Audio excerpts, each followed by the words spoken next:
Subscribe करें audio equal channel को और उस बेल बटन को दबाइए नोटिफिकेशन के लिए। Guys, welcome to our Geek World. I'm your host Surjo. So we have received the all new Apache 164V with us. So we're gonna test ride this bike and tell you how is this bike.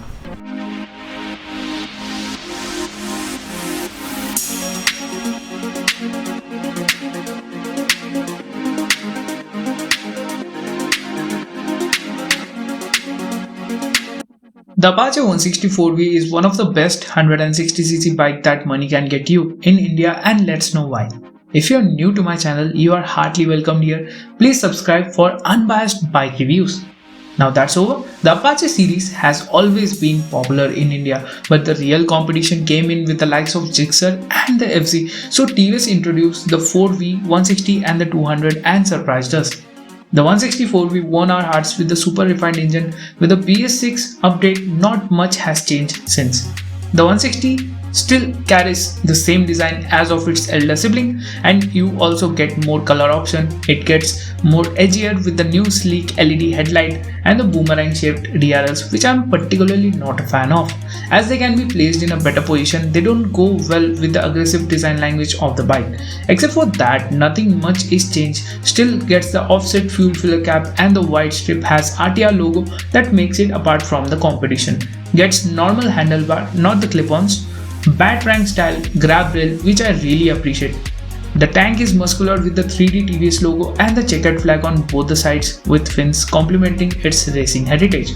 The instrument cluster is orange backlid, has good info and decent visibility in sunlight. It shows time, rev meter, fuel meter, odometer and telltale lights. Now what is missing is a gear shifting indicator. You also get a lap timer, 0 to 60 timer and a top speed recorder, which no other bike has in this segment. There is a dual tone seat that you get. You also get a fork guard and a covering for the rear disc, which is also not been seen. The overall build quality is quite good, and the fitting between the panels is also decent. The rear view mirrors do a decent job, could have been better. Now the most interesting part of this bike is its engine. The 159cc oil-cooled engine, making a healthy 16.02 PS of power and 14.12 Nm of peak torque. Gets a race-tuned fuel injection system for better performance, mated to a 5-speed gearbox. It also gets a feather touch start system, with which you can just start the engine within a blink of an eye. Done with the technical stuff, coming on to the performance, the engine is super refined and can easily be the benchmark in the 160cc segment, as the throttle is crisp and it responds to every twist you make. The bike shifts the gear very well and precise. You will find the torque come in pretty quickly, and it is extremely happy below the 8000 RPM mark. Cross it and you will feel vibes creeping from the seat, and if shift the gear and rev it hard, you will feel the buzz coming up and going away the moment you go to another gear. The gear shifts are crisp and accurate with lighter feel of the clutch. Now with the bs6 you also get GTT, which is glide through technology, which actually works like a dream and can get out of traffic easily. This tech is inbuilt first in the segment feature for low speed urban riding, which enables an extremely smooth and controlled ride. With this feature, one can start moving the vehicle with a slow release of the clutch lever without the throttle operation. This is a convenient feature while riding in heavy traffic. The maximum speed with the GTT feature without the throttle will be 7 km per hour for the first gear, 12 km per hour for the second gear, 17 km per hour in the third gear. Now this tech can be a boon in traffic. That's over.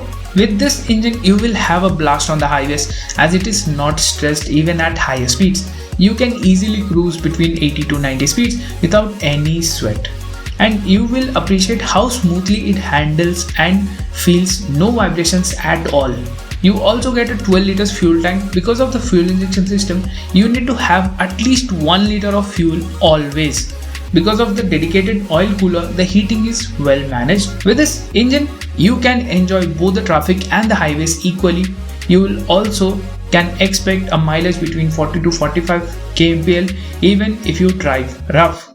Now coming on to the handling part, the bike is a great handler and gives you the confidence you need. But what I felt immediately getting on the bike is that the bike felt front heavy. and taking slow turns and moving around the front wheel was not so comfortable as I wanted it to move. The weight is at 149 kilos, which is light enough.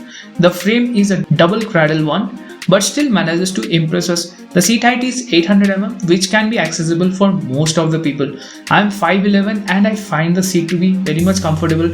You get a single piece seat instead of the split one. On the Apache 200 has ample space for both the rider and the pillion with slightly rear set foot pegs. The seating position remains a bit sportier as you will be sitting slightly leaning forward but mostly upright. With the setup you can easily cover long distances. Well, thanks to the Showa Tune suspension setup.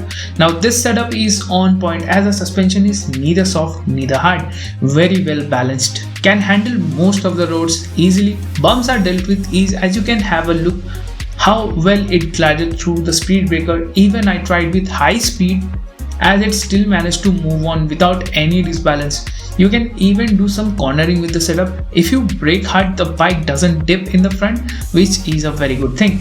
Coming on to the wheels, you get a 17 inches on both the sides. Now these are normal alloy wheels unlike the bigger sibling. You get a 90 by 90 section tire at front and a 100 section tire at rear. For the single disc version, well, you also get 130 section fatter tire for double disc variant, which we are using right now. Now these are tubeless ones. You get ample grip from the tires. TVS could have at least given a 100 section front, although the tires do the job well even in the gravel roads. Now the most important part of a bike are the brakes. This bike gets a 270 mm front disc and a 220 mm rear.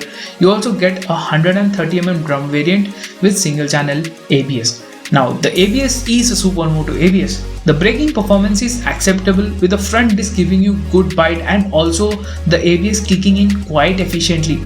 But in the hard braking condition, the rear disc may lock up as it doesn't get ABS at rear. The brake lever does give you instant response and there is no jerk even pressing the brake hard and the bike will stop easily. You can check how the ABS works. We tried some hard braking and still the front wheel especially is not locking up. So that is a great thing in a very harsh braking situations. Now coming on to the pros and cons. The first pro is the engine refinement. The bike gets excellent refinement and it is a very tractable engine. You will enjoy it on both the traffic and on the highway. And another thing, it is much more aggressive than the 200cc sibling, but also with a gradual feel, and the glide through tech is really helpful in traffic conditions.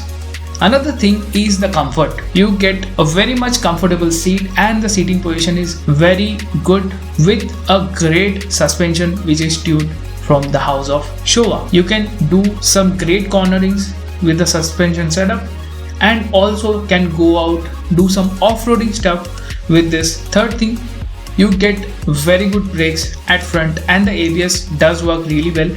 It prevents the wheel to be locked. Now coming on to the cons, the LED DRL I'm not fan of. I mean it looks great from the side, but from the front the DRLs don't go well with the overall edgy design of the bike.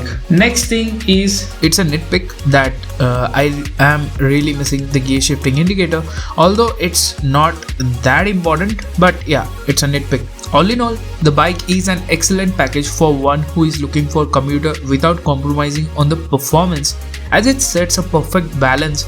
You can easily expect a mileage of 40 to 45 kmpl. You don't really skip anything, whether it be the design or the build or the equipment that it offers at such great price. So that's it for now. We will meet in the next video. Till that time, stay safe and subscribe.